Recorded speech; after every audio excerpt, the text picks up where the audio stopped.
Bienvenue dans la nouvelle Giulia Super. C'est une voiture qui a une entité bien affichée au niveau de sa sportivité.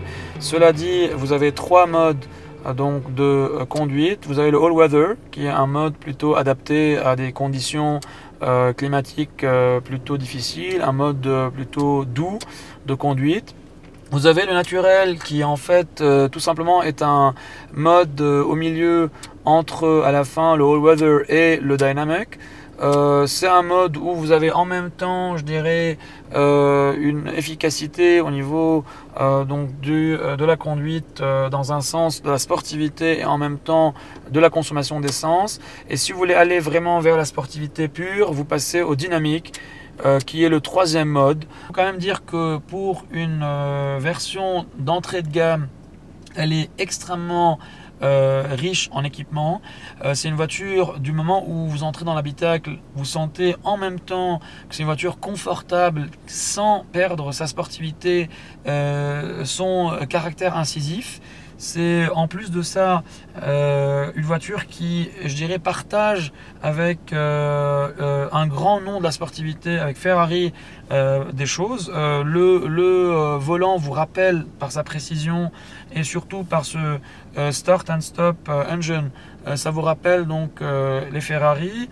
Les palettes aussi au volant vous rappellent les Ferrari. Et en même temps, vous avez cette identité d'Alfa Romeo qui est cette identité de sédan sportif qui ne perd pas du tout en confort. Vous avez bien entendu deux autres gammes qui ajoutent de la sportivité et je dirais un caractère encore plus équipé. C'est la version Veloce, donc la Giulia Veloce. Là on est à 200 chevaux avec le 2 litres turbo.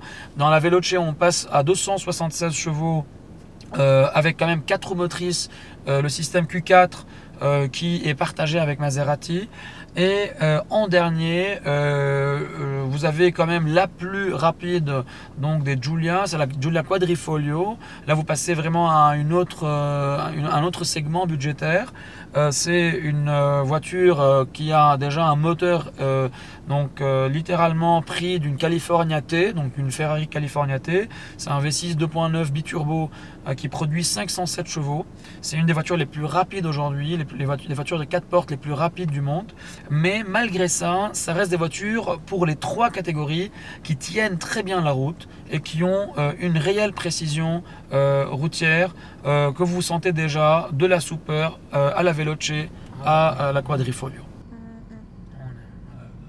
Red cloud. It's good.